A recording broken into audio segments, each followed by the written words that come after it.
Assalamualaikum warahmatullahi wabarakatuh. Kembali saya menyapa teman-teman saya sesama pensiunan pupuk Altim. Saya berterima kasih video tempo hari penjelasan saya tentang penyelesaian masalah pensiunan, terutama terkait dengan mengembalikan manfaat pensiun seumur hidup, mendapat respon yang beragam memang, tapi yang jelas sudah ditonton lebih dari 50% pensiunan gitu ya, 700 lebih pensiunan. Rasanya ada hal-hal yang perlu saya jelaskan lebih lanjut ya, terkait dengan respon-respon dari teman-teman semuanya. Tapi saya perlu disclaimer dulu bahwa mungkin ada yang menuding jangan-jangan saya orangnya pupuk Altim gitu ya. Jadi sama sekali bukan ya, saya bukan orangnya pupuk Altim. Cuman waktu itu memang saya diundang oleh Dirut Pupuk Altim. Alasannya ya karena saya kan mantan Dirut Dapen, supaya bisa berkontribusi terhadap pemikiran juga ya. Saya tentu saja tidak mewakili P3KT. Kemudian justru saya sering merepotkan pupuk Altim ya. Saya itu orang yang suka berontak, suka hal-hal yang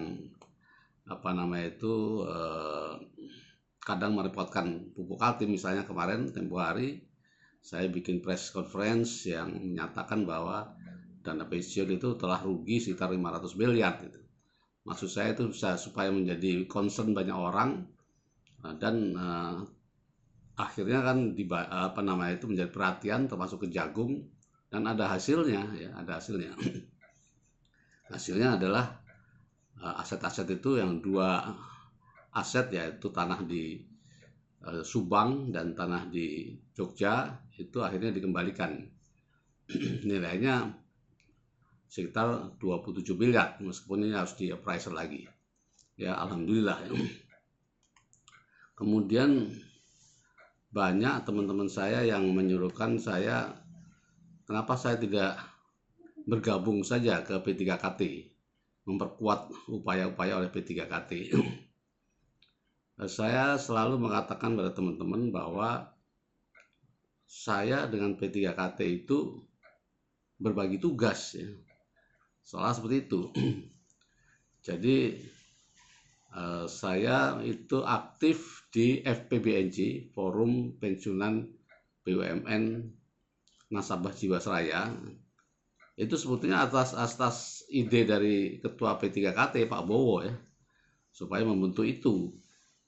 Dan kemudian bersama teman-teman di Garuda, di Timah, di Skufindo dan sebagainya, kita melakukan roadshow terutama secara politis ya, ke Dewan, ke DPR, fraksi PDIP, fraksi Nasdem dan sebagainya, untuk memperjuangkan hak-hak pensiunan ini di BUMN yang dirusak karena restrukturisasi Jiwasraya. Terakhir kami menghadap Pak Sufmi Dasko dari Gerindra ya. Jadi pada saat itu di hadapan kita semua, di hadapan teman-teman itu ada 10 orang, Pak Sufmi Dasko itu menelpon Erick Thohir, Menteri BUMN, ya, untuk menyampaikan keluhan kita.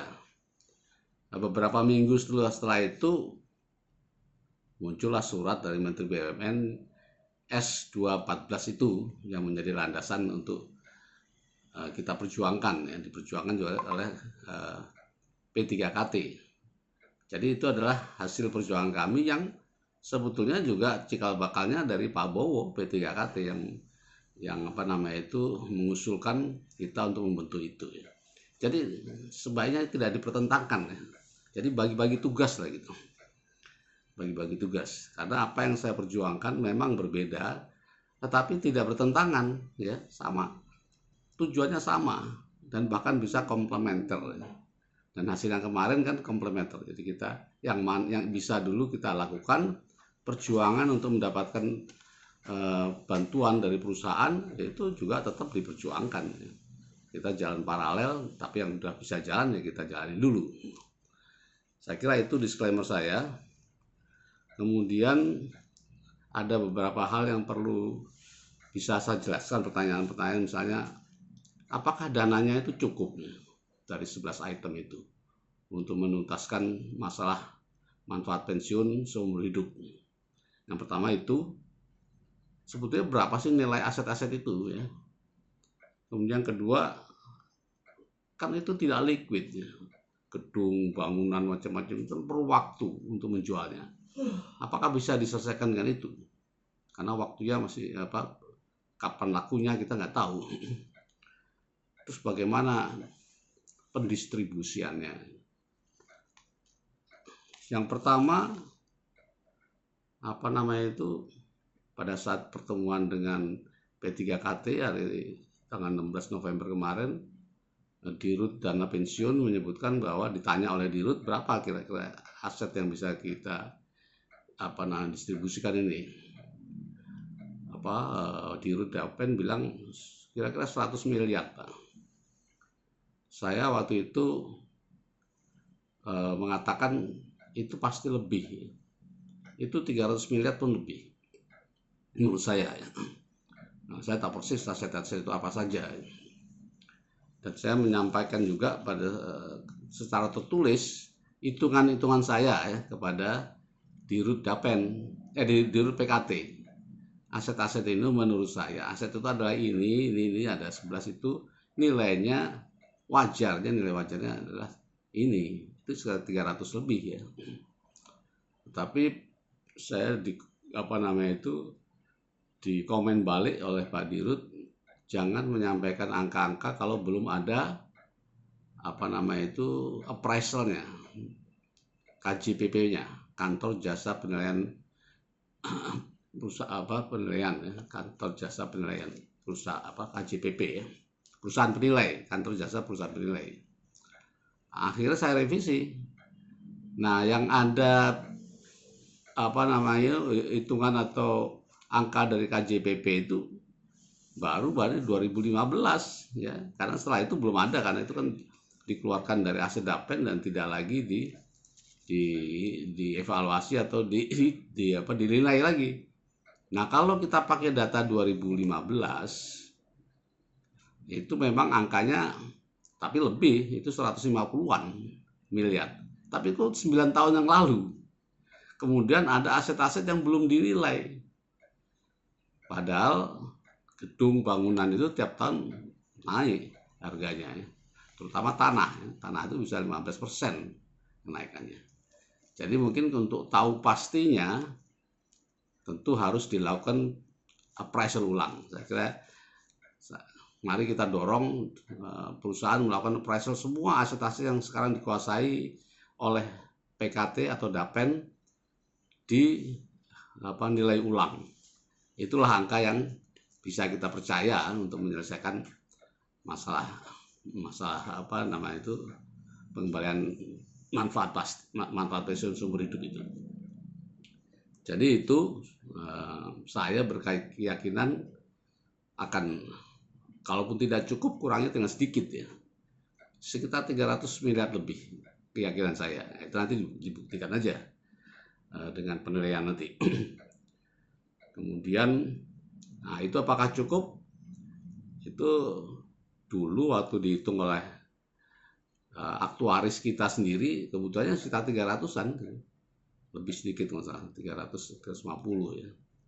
Jadi ya kurang lebih itu. Kemudian soal perlu waktu, memang semua aset ini tidak liquid ya, tanah, bangunan, tanahnya pun tempatnya ada macam-macam ya. Jadi mungkin perlu diketahui ya, misalnya kita Menteng Park ya, Menteng Park itu 30 unit, kemudian Borneo B itu 48 unit ya. Menteng Park itu penuh disewa orang terus sama sekarang. Borneo B juga itu. Dan Borneo B itu kenaikan harganya sangat signifikan karena ada di Balikpapan dekat dengan IKN itu. Kemudian yang besar lagi adalah tanah Bekasi. Kemudian ada lagi kondotel di Watu Jimbar, Bali juga. Itu yang besar-besar itu aja. Jadi pertanyaan tadi kan perlu waktu. Tapi teman-teman juga perlu ingat bahwa untuk dana yang diperlukan, yang betul-betul diperlukan untuk seumur hidup itu kan juga masih lama. Kayak saya 18 tahun lagi, IFG Life itu akan memberikan manfaat pensiun saya sampai 18 tahun baru itu habis. Tapi mungkin ada yang 10 tahun, ada yang paling cepat tahun 2026, tapi cuma 2 orang. Itu kan kebutuhannya sedikit sekali, apalagi bisa dibayar bulanan misalnya. Jadi sama sekali tidak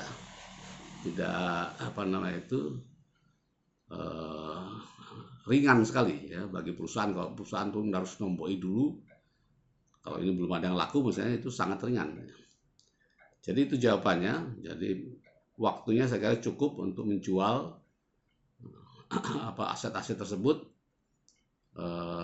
sehingga bisa digunakan untuk membayar manfaat lanjutan dari IFG Life, kira-kira begitu.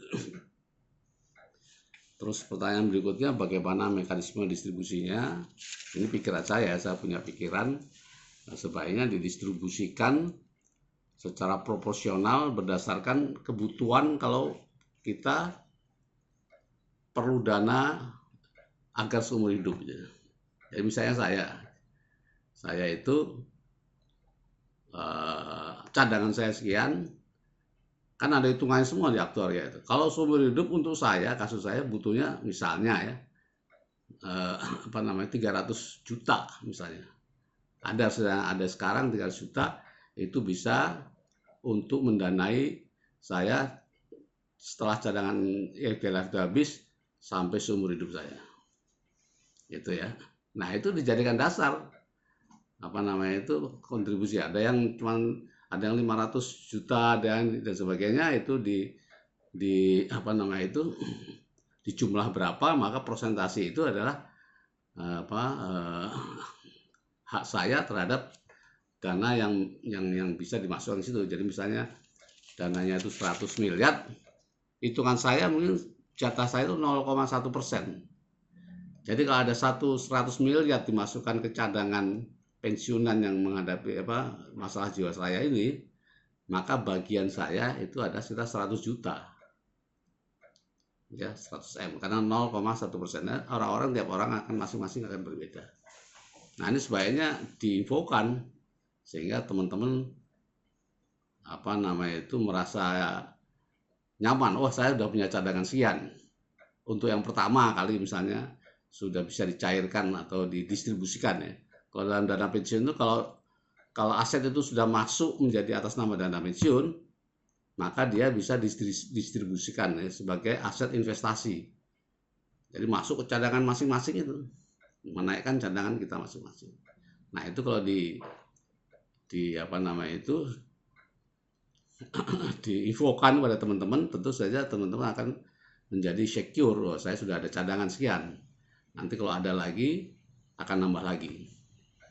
Nanti kalau dia price lagi, harganya naik, ya akan nambah lagi. Nah, sekarang makanya yang kita perjuangkan sekarang ini adalah mengupayakan aset-aset itu kembali. Ini yang paling penting. Nah, saya menyesalkan sekali ada opportunity kita untuk mendapatkan aset. Ketika kasus saya bergulir, kan pihak ketiga menjanjikan atau telah menyerahkan aset tambang senilai 96 miliar.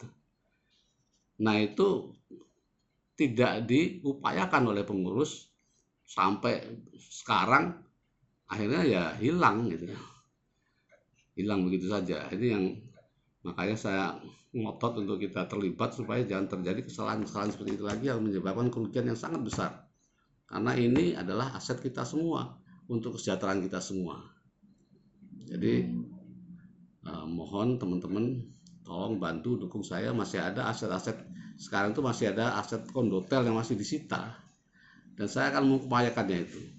Tolong bantu saya, minimal dengan doa, supaya aset itu bisa kembali seperti aset yang sebelumnya, tanah di Subang dan tanah di Jogja.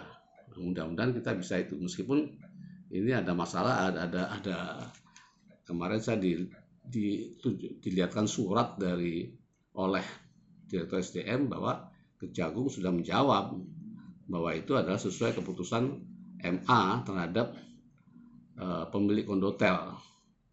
Tapi saya masih melihat ada peluang kita meskipun itu disebutkan bahwa itu memang diakui itu punyanya dirampas oleh negara CQ Pupuk Kaltim.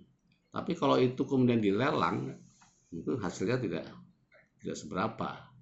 Lebih baik itu tetap di tangan kita dan kita menunggu kondotel itu pilotnya dibatalkan dan bisa beroperasi lagi sehingga kita mendapatkan manfaat atau nilai yang lebih baik. Saya kira itu dulu, mudah-mudahan bisa menambah keyakinan kita, dan saya tetap memperjuangkan sekali lagi. Saya jangan dipertentangkan saya dengan P3KT, tidak ada pertentangan.